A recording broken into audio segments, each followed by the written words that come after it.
Hey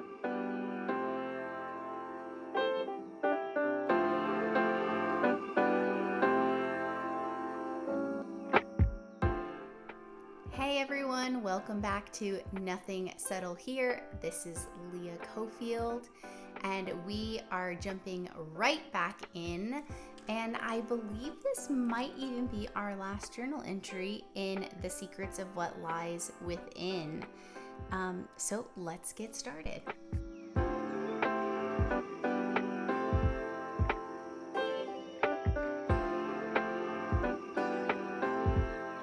All right, June 29th, 2006. This is going to be a very long entry. I need to catch you up on so many things. Today, you're 3 months old. You're laying next to me, squirming, smiling, and gooing. You have so much hair, those big, dark, grayish green eyes, the cutest dimple, and a big smile. You're so long and so skinny. Oh, and you have really big hands and feet. You were born on March 29th, 2006 at 3:42 p.m. You weighed 9 pounds and 3 ounces and 20 3/4 of an inch long. Me, Danielle, and Kristen were in the delivery room. Danielle cut your umbilical cord. I was in labor for 16 hours and you were late. Mommy had to be induced, but thankfully I pushed and you came out in about 20 minutes. To finally see you was a moment that was so indescribable. You were so perfect. You barely even cried. I had tears of joy and you were all that mattered from that point on. I just couldn't believe I was a mom. It didn't feel real at all. So many people came to visit. From that day forward, my life was never the same. Leading up to this event, I saw your dad twice. He came to New York when I was about 8 months pregnant, then again at your due date, but you came 2 days after he left. His 2 trips went as they normally do, like a roller coaster. Good until one of his lies are revealed. But basically, the consensus was I was going to be raising you on my own. I figured I got this far without anyone's help in life, and I can do the rest. So now you're here and growing so fast. That is actually the way this entire book ends. So if this is your first time here, you might want to go back and listen from the beginning. And I can't even keep this in any longer. So before I jump in about kind of like processing through this whole thing, just today I proposed a question to Isaiah. And I asked him to be a guest on the show or the podcast. This is literally not even a show. On the podcast, and he agreed, but I'm not quite sure he's excited about it as I am. But he did agree. And I didn't even have to persuade him. I just asked and just said I think it would be really cool. It's actually right at Mother's Day, and I think it would be really neat to hear your perspective from everything. And so I'm so excited because on our next episode, Isaiah will be joining me, hopefully. And so yeah, I'm really, really looking forward to that, and just praying that he can share his point of view. So now that I got that off my chest because I just couldn't contain it anymore, what has this been like reading? Not that anyone asked, but I feel like it's a good reflective question for myself. It has been a little unpredictable. It honestly has felt like I was meeting someone new. Like I was looking back and meeting a younger, very dysfunctional, broken, messy girl that I sometimes forget existed. And at least that version of her. And so a lot of times it was like, I felt like I was reintroducing myself to myself. And that was difficult. It was humbling. It was hard to understand at times. And I think it really left me bringing more awareness, honestly, to myself and how I got to where I'm at. And I'm an advocate for always growing and learning myself more, because it makes me confront things in myself. It makes, I believe, as we grow to know ourselves more and become more self-aware, we're forced to confront areas of our life that we maybe didn't know before. And but then we have a choice to make, to either deal with it and grow from it, or to stay stuck and deny that that's what's happening. And so I'm thankful for that part. I'm thankful for the growth that it's causing me to have, just to like look deeper into why I do what I do, why I operate the way I operate, and like another part of who I am in my story. So yeah, so I do feel grateful. I feel thankful that I'm not in that place anymore. And yeah, I guess I just also realized that I was still dealing with some guilt.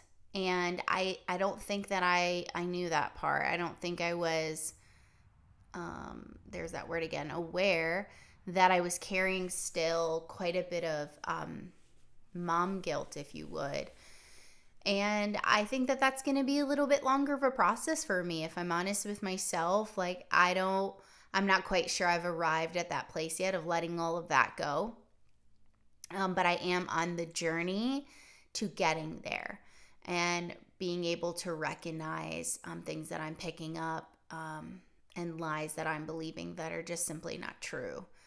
And so, yeah, so I am thankful for that part, but also realizing that there are still parts of that, of my past and that story that or that experience of facing an unplanned pregnancy that I haven't reconciled quite yet. And I think that that's okay. I think it's okay. I'm not stuck, and I'm still moving. And so that's the good part. Totally switching gears, if I can. I have felt absolutely exhausted. And I have not done a real good job of listening to my body and listening to what I need. Why? I never have been. I think I go through spurts of doing that well, and then I get hit with a task that I need to see through, and then get stuck in this cycle again. And so anyways, it got me thinking about sharing something, which is kind of related, but not really related to the journal entries that we've been reading. But, when you come from trauma and you come from a lot of difficult situations, overwhelming situations, our nervous system, well, let me just scratch that. Let me start from the beginning. Okay. So our nervous system's main job is to keep us safe. So our nervous system connects to every part of our body, right? And it has to keep us safe. And so through life, our life experiences, our nervous system basically learns how to respond to something and communicates to our body, this is what we need to do to stay safe. So we run, we fight, we freeze. And so for instance, like if you think of like when you hear a really traumatic story of like somebody attacking someone, and just for the sake of whatever, a man attacking a woman, and some of us will think like, why didn't she run? Like, or why didn't she fight back? Like, what was she doing? Why did she just stay where she was at? And it's because that's what her nervous system taught her was the safest thing to do, was to freeze. And you know, that through her life, that's what she learned. That's what her nervous system had to communicate to her. Like, this is the safest thing for you to do. So for some of us, the safest thing that we do is we hide. So think of like when you're scared, what do? I remember when I was little, and even actually like probably all the way up to teenager, I used to hide a lot. When I would get scared, I would hide and put like a blanket over my head. I would feel very, very frozen, like couldn't move, like that my feet were like cement blocks. And yeah, that was my defense mechanism. That's what I thought I needed to do to stay safe. And it's not like we consciously think of this. It's just like an automatic response. And then there are other situations as I got older and became like more aware of my healing that needed to take place. And as I began to pursue healing, I started to notice that I would then begin to flee because I realized staying somewhere, like freezing, was not healthy and that I felt stuck. So then I became a runner. And anytime something got too big, I would run. I would want to leave. I would shut down. It's like, I'm out of here. Like, I'm not dealing with this. And so, where was I going with all that? Oh, wait, no. You just totally had a brain fart. Anyway, I guess, I don't know if this is where I was going, but it's really important for you to ask yourself, like, what do I do when there's a stressful situation? What do I do when I become super overwhelmed? Like, how do I respond? What is my nervous system, my body communicating for me to do? And it'll usually reveal to you that that's what you feel is the safest thing to do. And so running really avoids the situation, right? Because I'm like, I can't deal with this. I need to remove myself from the situation. When I would freeze up, it was almost this feeling of like, maybe they'll notice I'm not here, that I'm defenseless, or I felt defenseless. And if I just close my eyes and can't see it, then it'll all go away. Again, not addressing the issue, not confronting what's happening. And I think, honestly, a lot of us, I hear a lot of people say when they're going through something, like, I just want to get over it. Like, I just want to let it go and like just get over it. And while I understand what they're saying, we need to go through it. Like, we need to actually deal with it. We need to sit in it, process it, and allow ourselves to move through it, however that looks. And but I think a lot of us just want to ignore it.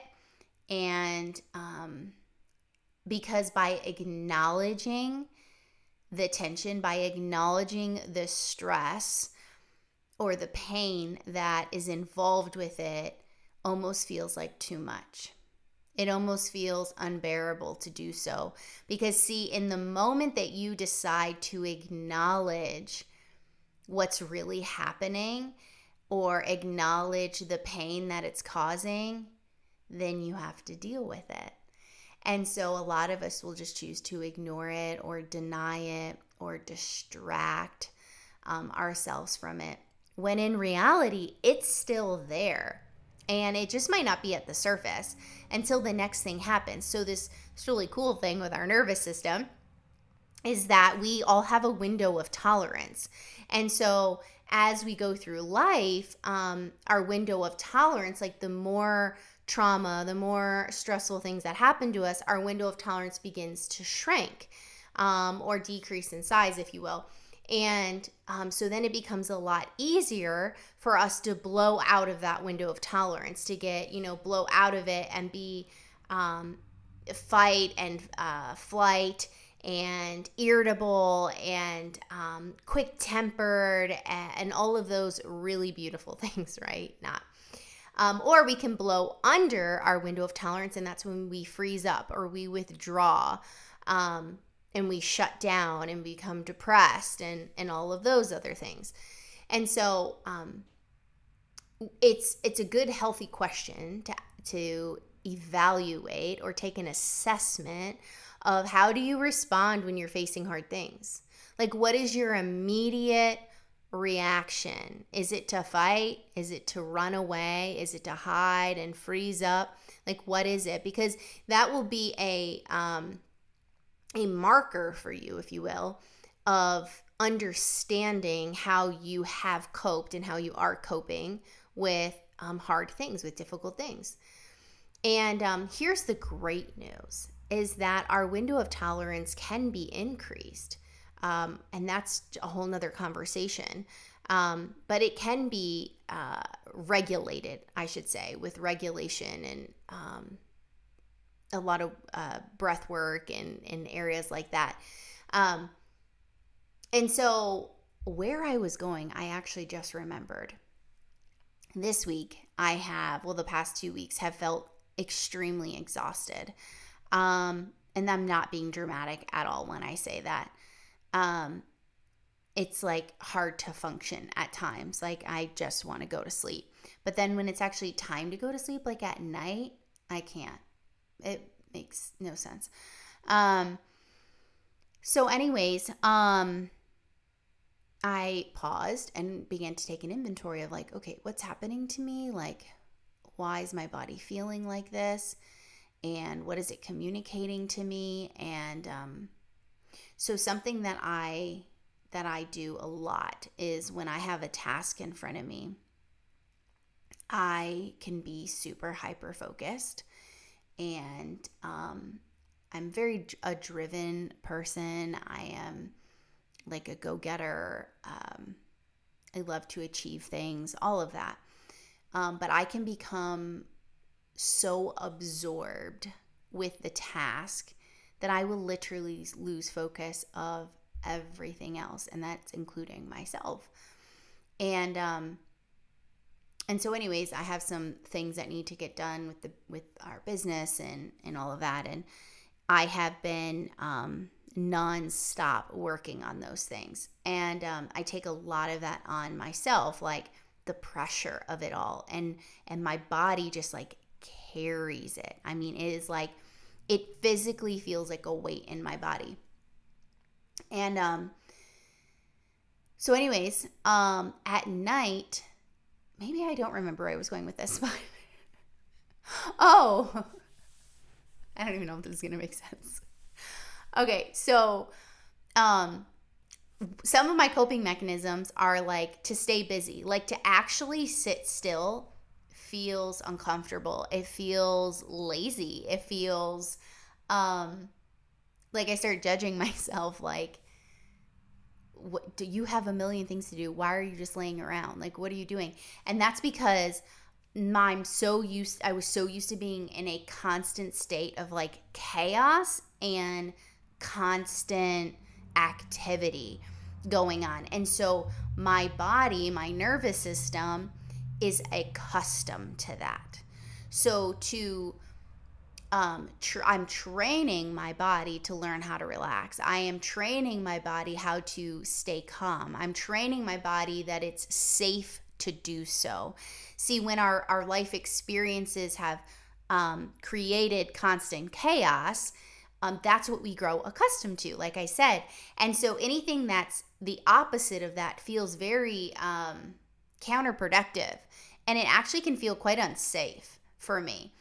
And so so I realized that I have a real strong tendency in me to, when I'm focused on something, or when I feel like I have the pressure is on me to perform something or get something done, I mean, I really will, like, my entire body just feels like it's like wound up. Like, and the moment I try to sit still, it's like, my brain and my body's like, no, like, we cannot do this. This is like, you have to keep moving. You have this, and this to do.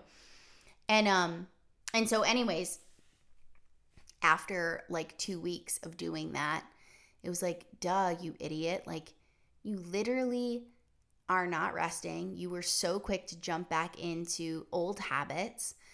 And, it's amazing how we do that, isn't it? It's like years of learning and figuring out my body and learning to understand how I operate. And then it's like something, life happens and you automatically revert back to like your old tendencies. It's just like, it can be very discouraging, actually. But I'm thankful that I am recognizing it. But it's 2 weeks of just like, I don't know, my body feeling like it has weights in it and feeling exhausted. And so I'm rambling. I guess what I'm saying is, our nervous system is important and it's communicating to us.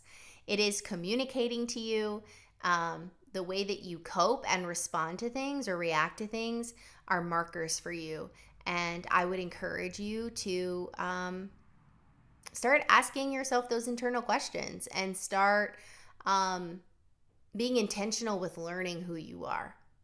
Because ultimately it will make you a better person, and that will ultimately affect your relationships with others. And so we need to be committed to ourselves to do the hard work. We need to be committed to ourselves to see things through all the way, through the mess, that we won't deny, we won't distract ourselves, but that we're going to go through it instead of around it or bypass it. So anyways, in a few days, you guys, hang tight, because Isaiah's going to be with me and I'm so excited. Hopefully everything tech-wise works out too. I'm a little nervous about that. Just for the record, y'all, like, this is not like, we don't have anything techie here. So even the fact of like trying to get both Isaiah and I on the phone, like in one screen, is going to be interesting because it's just our phone, just my phone. So hopefully everything will work out. But I guess worst case scenario, you'll at least get the audio. Okay. And if you have any like questions, like, I would love for this to be interactive. If you have any questions, like maybe, you were adopted. Maybe you've adopted someone. Maybe you too faced an unplanned pregnancy. Why don't you write your questions down and let us know? I think if you're watching on YouTube, you can write that in the comments. You can find me on social media and you can send me a message. And I think if you're watching it or listening to it through Apple or Spotify, there's like a Q&A part. So just write it in there, and hopefully we can answer some of those. Okay, I think that's it. I think I said like 700 times, so it's time to cut this one out. And I will see you all next week.